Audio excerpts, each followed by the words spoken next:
Bonjour, je suis Arnaud Perrault. Je suis enseignant-chercheur à l'Université de Bretagne Sud à Lorient. Je fais ma recherche au sein de l'Institut de recherche du Puy-de-Dôme et je suis actuellement en poste à l'école d'ingénieurs qui s'appelle l'ENSIBS où je suis le responsable de la spécialité Génie civil 4.0.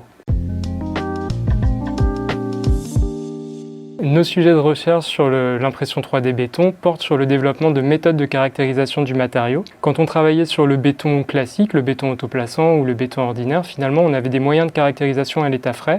Un béton assez fluide qu'on caractérise par le code d'Abrams, par le rhéomètre, et aussi des moyens de caractérisation pour le béton durci. Donc là on va faire de la mécanique classique. Quand on va s'intéresser à l'impression 3D, finalement au cours du procédé, on va avoir toute une période où le béton va être un petit peu entre les deux, entre un béton fluide et un béton durci finalement, où on va avoir une acquisition rapide de résistance pour pouvoir maintenir et assurer des caractéristiques mécaniques du béton pour qu'on puisse empiler les couches et que la structure tienne pendant l'impression. Au niveau de mes recherches sur l'impression 3D béton, elles ont porté sur le développement de méthodes de caractérisation sur le matériau lui-même au cours de l'impression. Il y a un besoin qui est évident car pour le béton ordinaire, on avait un béton extrêmement fluide qu'on caractérisait par un rhéomètre ou par un cône d'Abrams, traditionnellement sur chantier. Et on a aussi des méthodes pour le béton durci, une fois que le béton a pris, pour pouvoir connaître sa résistance mécanique. Pour l'impression 3D, on va devoir maîtriser la consistance du béton entre l'état fluide et l'état durci pour pouvoir s'assurer que la structure en cours d'impression va rester stable. On a donc pu développer des méthodes pour pouvoir mesurer une résistance du matériau au cours de sa prise à l'état pâteux pour pouvoir donner une résistance, la comparer à la sollicitation qui va agir sur le matériau au cours de l'impression et pouvoir comme ça s'assurer de la stabilité de la structure au cours d'impression. Lors du procédé d'impression, lors de l'impression, ce qui est différent avec les méthodes de réalisation classiques de construction béton, où le béton va être mis dans un coffrage et va être protégé de l'environnement, quand on va imprimer, le béton qu'on vient déposer est soumis à son environnement, au vent, à la pluie, si on imprime en extérieur. Et à ce moment-là, il va falloir mettre en place des stratégies de formulation pour que le béton puisse résister à toutes ces sollicitations, que ce soit des sollicitations mécaniques avec le vent, donc il va falloir un béton qui prenne vite, des sollicitations aussi par rapport à son homogénéité, il ne va pas falloir qu'il sèche trop vite, il ne va pas falloir qu'il se remélange avec l'eau, donc là on va mettre des solutions d'adjuvantation pour que le béton puisse garder son homogénéité au cours de l'impression. Donc ça c'est aussi un axe extrêmement important quand on doit formuler des bétons pour l'impression 3D. Quand on parle d'impression 3D, il faut avoir en tête finalement que ce n'est pas un seul procédé unique, on va avoir différentes manières d'imprimer. Et ces manières d'imprimer vont vraiment dépendre du lieu et de l'environnement d'impression. On a des entreprises comme Xtree en France qui vont imprimer et préfabriquer dans des ateliers des pièces très complexes et ils peuvent imprimer extrêmement vite en déposant rapidement des couches les unes au-dessus des autres et fabriquer en quelques minutes une pièce d'1 mètre de haut par exemple. Donc là, quand ils vont formuler leur encre, ils vont devoir mettre en place une formulation qui va prendre très vite pour pouvoir assurer la stabilité lors de l'impression rapide. Au contraire, on a d'autres stratégies d'impression où on va rechercher à fabriquer sur le chantier directement. Là, on va avoir des plus grandes tailles de pièces imprimées. On va avoir des temps d'impression qui vont être plus longs entre deux dépôts. Et finalement, le matériau doit prendre moins vite que ce qu'on devait avoir en usine. À ce moment-là, quand on va formuler le béton, ce qui va être très important, c'est de garantir une homogénéité du matériau, avoir un matériau qui ne sèche pas trop vite s'il y a beaucoup de vent, qui ne se mouille pas s'il pleut facilement, qui va garder son homogénéité, ce qui va pouvoir assurer ensuite une bonne intercouche, une bonne qualité mécanique du matériau une fois imprimé. En plus du système d'impression par extrusion, finalement, qui est le système qui est privilégié dans l'impression 3D béton, qui est celui qu'on retrouve le plus actuellement. On va avoir tout un tas d'autres nouveaux procédés d'impression qui vont utiliser des supports temporaires qui vont donner une plus grande liberté d'impression. Ça peut être une impression dans un lit de particules, ça peut être imprimé dans du gel, ça peut être imprimé avec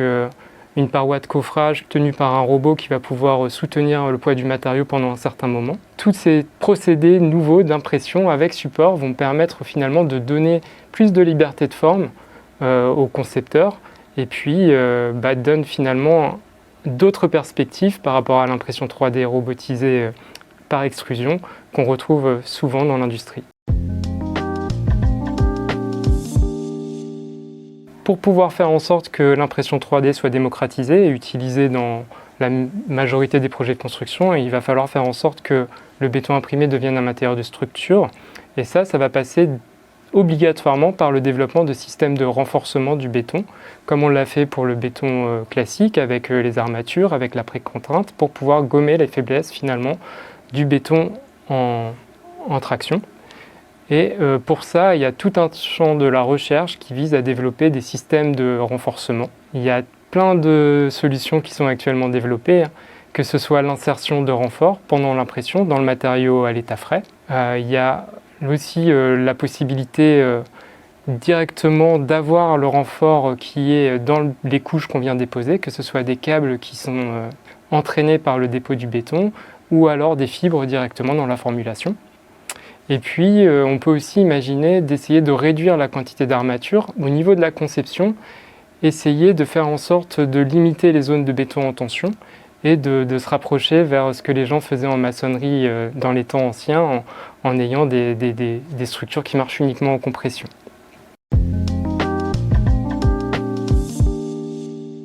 Le fait de pouvoir travailler sur l'impression 3D du béton, ça a été une réelle opportunité pour nous, chercheurs, de pouvoir explorer des champs du comportement du matériau à l'état frais qui n'avaient pas été vus avant, par exemple le comportement en traction pour éviter que le béton fissure pendant l'impression. On a aussi pu faire des progrès assez importants dans le domaine de la cinétique de prise du béton pour pouvoir provoquer une prise à la demande finalement, avoir la cinétique de prise du ciment qui conviennent au procédé d'impression et s'assurer de la stabilité. On a fait aussi des progrès énormes dans l'adjuvantation pour pouvoir avoir vraiment une rhéologie qui soit maintenue et un béton qui reste homogène à l'état frais. Donc c'était vraiment une opportunité qui a un petit peu secoué le monde de la recherche dans le domaine du béton et qui a permis, je pense, une avancée majeure dans la maîtrise et la robustesse des formulations en béton. Avec l'impression 3D, on va pouvoir aller beaucoup plus loin dans la conception optimisée des éléments de structure, pouvoir leur donner d'autres fonctionnalités pour pouvoir faire une isolation acoustique, supporter des réseaux, faire des multifonctionnalités qui vont permettre vraiment d'optimiser la quantité de matière qu'on va mettre en place, d'optimiser la place également, et ce qui va nous permettre aussi, en utilisant des méthodes de dimensionnement qui sortent un petit peu de l'ordinaire, ne pas utiliser des eurocodes classiques, comme pour le béton armé, mais aller vers des solutions de dimensionnement en utilisant l'optimisation topologique qui vont nous permettre de mettre la matière uniquement là où elle est nécessaire pour pouvoir avoir une même capacité portante avec une quantité de matériaux qui va être minimisée. Une équipe de chercheurs de l'ETH Zurich a pu montrer qu'en utilisant l'impression 3D béton pour la conception et la fabrication d'éléments de plancher, en utilisant ces méthodes de dimensionnement, on peut faire passer 3 niveaux d'un immeuble de grande hauteur, là où avant on n'en faisait passer que 2. La réduction de la taille des éléments de plancher, le fait qu'on va leur donner d'autres fonctionnalités va permettre de gagner cet espace suffisant pour pouvoir augmenter de 50% la capacité de logement d'un étage d'un immeuble de grande hauteur, ce qui justifiait à mon sens l'utilisation de l'impression 3D à des fins de développement durable et de transition écologique.